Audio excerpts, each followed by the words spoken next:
evening, Cosmos. Just thought that we need to bring this discussion to open eyes. And of course, I have cause I was paying attention a little bit to last night, cause I have I got something to say about last night, what happened in Raw. But I think I saw this. This is probably like a story that's what it could have happened like last year. I think, cause I think I saw this I saw this I know I got weeks ago. So, but yeah, there's a rumor going around. I know Meltzer. People like to say like it probably came from because that's what I'm just looking like. Came from Meltzer. Meltzer was one of the people that talked about it. But yeah, it's a narrative. It's a rumor going around that Triple H, WWE, they don't have confidence or faith in their roster. That's always been a thing. that's why that's why they barely have any a new star. I mean, one like Roman Reigns, of course. I mean, the few stars that they actually do have that's generational talent. I mean, yeah, that's why they barely have any new stars. Yeah, it's because of that. Triple H. He doesn't like that rumor that he doesn't have any faith in their roster because of names like that's keep popping up, like Stone Cold, of course, Steve Austin, Brock Lesnar, and John Cena, and Logan Paul. Even though I guess I mean yeah, you can say kind of say that because Logan Paul, but I said yeah of course Brock Lesnar, but I mean he's pretty much a part timer, but. Logan Paul, he adds to the roster, but yeah, it still is kind of because he's better. Yeah, I know people have said this also, and everybody else has talked about it. Yeah, he's better than the whole better than the whole current roster. Even the skinny or fatty indie midgets. Logan Paul is pretty much better than the whole current roster. So. If I know it's very easy to look at the title and to look at that, what I'm saying, the thumbnail, and it's all it's very to get out, just straight up, it's very easy to just come out and call me a clown. But if you really look at it. I said what I've said yesterday. Like people should already, if not the whole wrestling community, they already know this. I said, but beyond the Bloodline story and anybody else, Roman Reigns and the Bloodline, what else is there interesting? What else is there?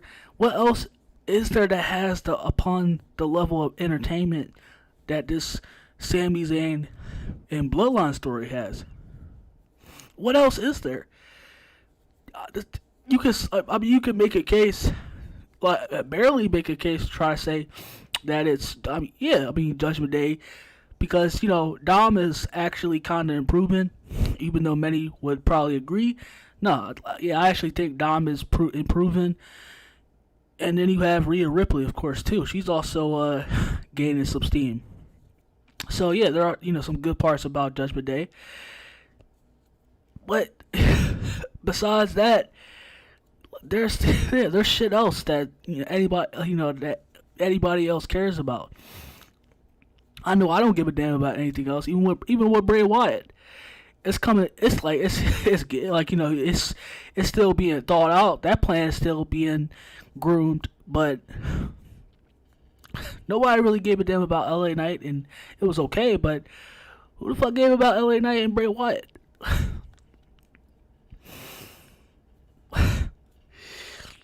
I know my cheeks was turned, my cheeks was in front view. I was about completely on. I love LA Knight, but yeah, that shit was, that shit took me to the stars.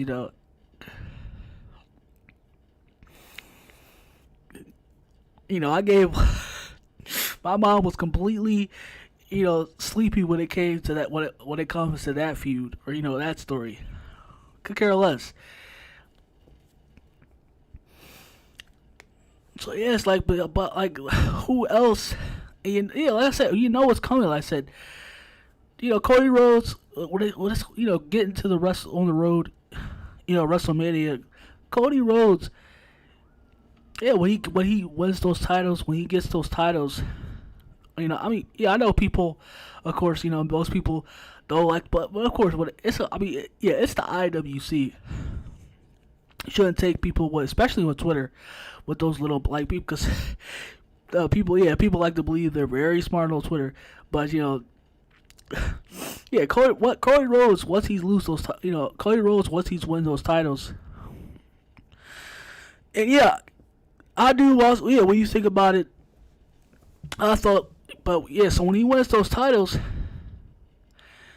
when he gets those titles fully, who's to say that, because remember, when he got that TNT title, he was so loved. People were saying he was so loved. He was so adored, in AEW so much that, when he got that TNT title, yeah, he was he was being horrendously, ruthlessly booed, and yeah, people didn't want to see Cody Rhodes.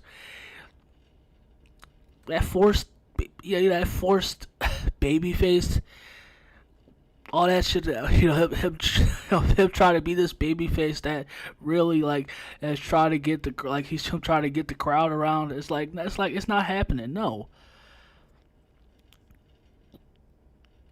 So not gonna think the same thing is gonna happen when he gets those titles. That they're gonna turn. People are gonna turn on him. The WWE universe, like they're gonna turn on him. Oh, for sure, they're gonna turn on him. Whether they do or not, people are not gonna care. I said, like, when it comes to that, like, he has a lot of slack to pick up, because when Roman loses those titles, like I said, we know the path that's already going on. He's gonna be gone for some time. Whether they do, and when they do a rematch or not, Roman is going to be gone, and they're going to have to deal with, like WWE is slowly getting to that pasture where they're going to have to deal without Roman Reigns. And I said, whether they turn or not, Cody Rhodes' reign is not going to matter. Nobody's going to give a damn about Cody Rhodes as champion. Hey, I know that hurts some people. And I don't like, man, like, what are you talking about, bro? Yeah, well, we just had to wait out, play and see. Cause y'all remember that TNT back in AEW? That his whole TNT, I think it was undisputed, or his whole TNT championship run. You know how how lackluster. How horrendously bad that was. Yeah, just think about that. And, from last night, because I'm pretty sure y'all know, I know, like, one of y'all does probably know, but, I was watching Millennial last night. Yeah, he actually does. At first, I didn't get what he was saying, but at first, I kind of got, like, yeah, he has very, great mindset, and he does. When it comes to his, like, his outlook, his point of view, his opinions on wrestling, yeah, he has a whole good of a lot. And I was listening to, last night, him talking about Rhea Ripley choosing Charlotte at WrestleMania. Yeah, he does make a great point. And when I was watching last night, of course, when they had Rhea Ripley, she's going after Charlotte now, it's official. Yeah, come to think about it, because I forgot. I forgot. Of course, they're making Rhea Ripley go after Charlotte, the whole, she wants her win back at WrestleMania. Because, I'm pretty sure everybody knows that.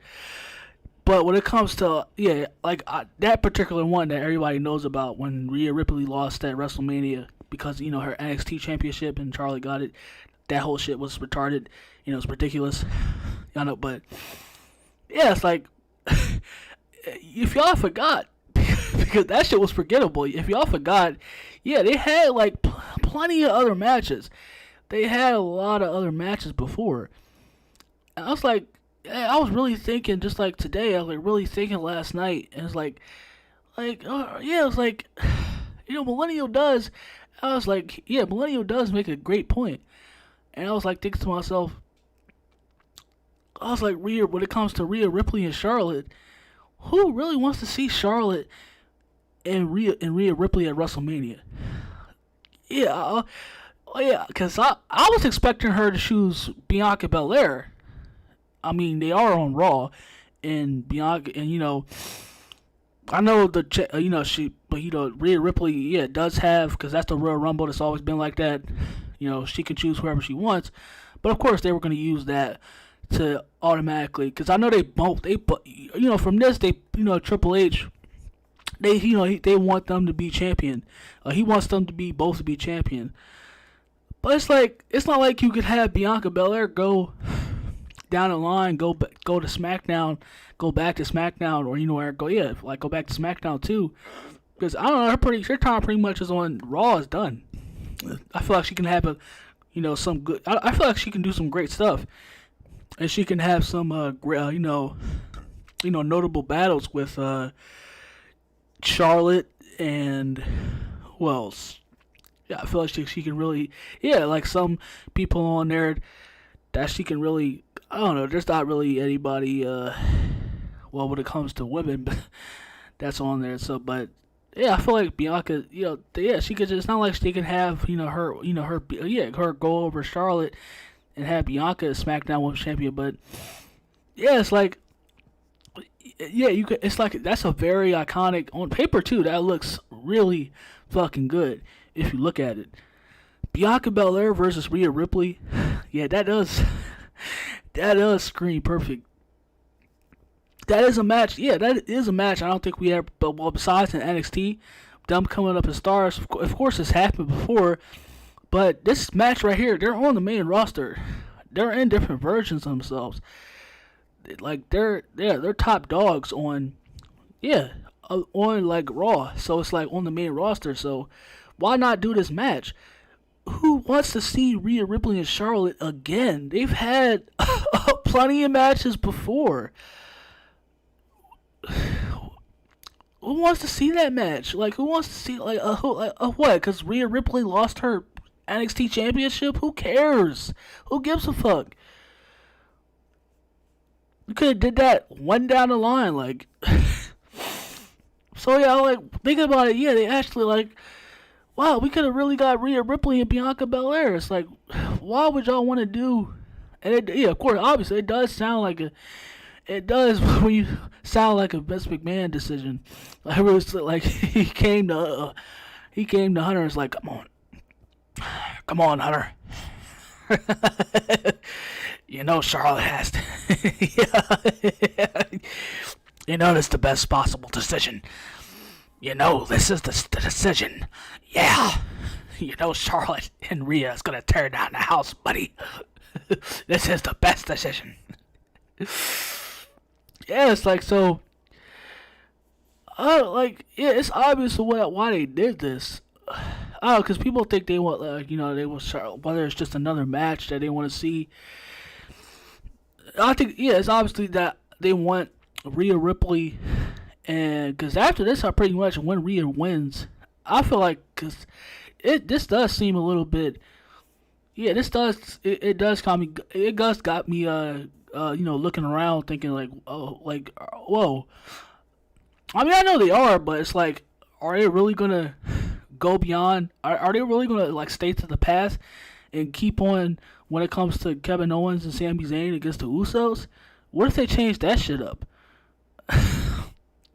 What if they do a bunch of other, just unnecessary garbage ass decisions? Like, what if they make a whole decisions that just that just makes your brain go like, what the fuck? What are they doing? But this does. I could care they should have did Rhea Ripley and Bianca Belair at WrestleMania. I don't think anybody wants to see. I know probably some people, but nobody really wants to see or gives a fuck really that much about Rhea Ripley or Charlotte Flair. Definitely just like wanting to see this shit again. Cause it's like you could have had. That's like yeah, that is like a match that yeah that screams generational talent, and it's like the next guard moving forth. Man, I feel like they're gonna make this worse too. Oh my gosh, but yeah, it's like so I do like if people was not expecting because yeah, like I said, I was expecting her to choose Bianca Belair, but that she out of nowhere, of course, she makes it to like to Charlotte Flair. Oh man, gosh. But yeah, I guess we will see when it comes to that. Like, but yeah, that's like yeah they could like this they could have had a match between Bianca Belair and Rhea Ripley. Like that's next that's like that's yeah that's generational right there. That's next level talent. You know that's two stars that's picking up after it's a carrying into the next generation. Because I know also Reiko isn't Reiko a part of that too. So yeah, it's like come on, man. Like who? I don't want to see. I don't care. Like I said, nobody gives a fuck about Charlotte. Nobody cares about Charlotte. Damn.